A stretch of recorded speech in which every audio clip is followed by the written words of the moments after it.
കാർഷിക വാർത്തകൾ.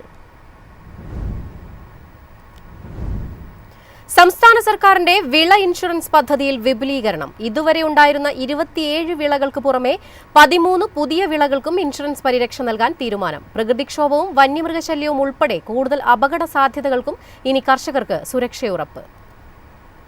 സംസ്ഥാനത്തെ കർഷകർക്ക് കൂടുതൽ ആശ്വാസമായി വിള ഇൻഷുറൻസ് പദ്ധതിയിൽ വിപുലീകരണം നടപ്പിലാക്കി.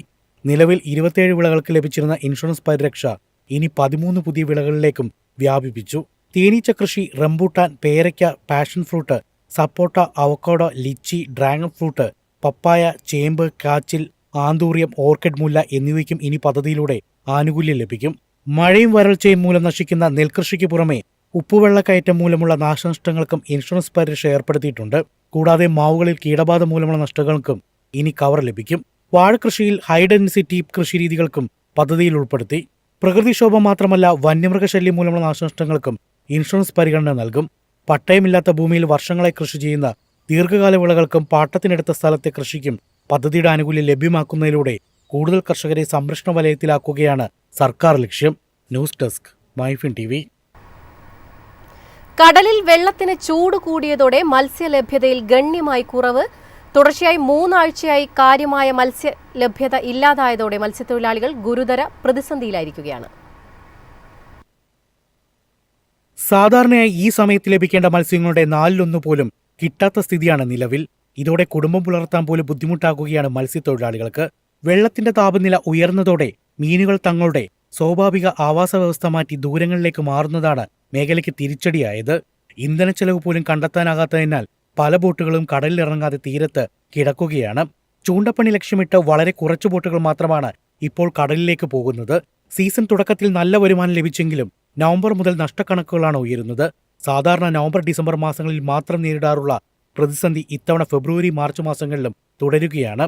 മുമ്പ് 460 ബോട്ടുകൾ മത്സ്യബന്ധനത്തിനിറങ്ങിയിരുന്ന ബേപ്പൂർ ഹാർബറിൽ ഇപ്പോൾ 100-ൽ താഴെ ബോട്ടുകൾ മാത്രമാണ് കടലിൽ പോകുന്നത്. മത്സ്യബന്ധന ചെലവ് കൂടുകയും വരുമാനം കുറഞ്ഞതും ചേർന്നതോടെ തീരമേഖലയിലെ മത്സ്യത്തൊഴിലാളികൾ കടുത്ത സാമ്പത്തിക പ്രതിസന്ധിയിലേക്കാണ് നീങ്ങുന്നത്. News desk, MyFin TV. കൃഷിയിടങ്ങളെ ആക്രമിക്കുന്ന വന്യജീവികൾക്കെതിരെ ഇനി സ്മാർട്ട് പ്രതിരോധം. നിർമ്മിത ബുദ്ധിയുടെ സഹായത്തോടെ പ്രവർത്തിക്കുന്ന ഫാം ഗാർഡ് സംവിധാനം പരീക്ഷണാടിസ്ഥാനത്തിൽ തിരുവനന്തപുരം വിതുരയിൽ ആരംഭിച്ചു.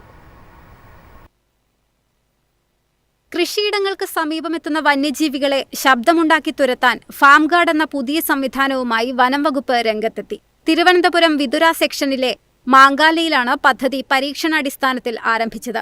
3 ക്യാമറകളും ഇൻഫ്രാസോണിക് ശബ്ദം പുറപ്പെടുവിക്കുന്ന സ്പീക്കറുകളും ഉൾപ്പെടുന്നതാണ് ഈ സംവിധാനം. 200 മീറ്റർ ദൂരത്തോളം 120 ഡിഗ്രി ആംഗിളിൽ ജീവികളുടെ ചലനം തിരിച്ചറിയാൻ കഴിയുന്ന ക്യാമറകൾ ഉപയോഗിക്കുന്നു.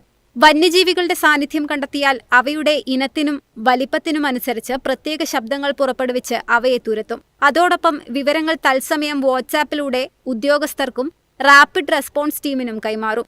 സൗരോർജ്ജത്തിൽ പ്രവർത്തിക്കുന്നതിനാൽ വൈദ്യുതി പ്രശ്നങ്ങളുമില്ല. സമീപവാസികൾക്കും വഴിയാത്രികർക്കും ശബ്ദമുന്നറിയിപ്പ് ലഭിക്കുന്നതിനാൽ അപകട സാധ്യത കുറയും. പരീക്ഷണം വിജയകരമാകുന്ന പക്ഷം പദ്ധതി സംസ്ഥാനത്തെ എല്ലാ ജില്ലകളിലേക്കും വ്യാപിപ്പിക്കാനാണ് തീരുമാനം. News desk, MyFin TV. എളുപ്പത്തിൽ സമ്പാദ്യം വളർത്താം. ഇന്ന് തന്നെ മൈഫിൻ TV ആപ്പ് ഡൗൺലോഡ് ചെയ്യൂ.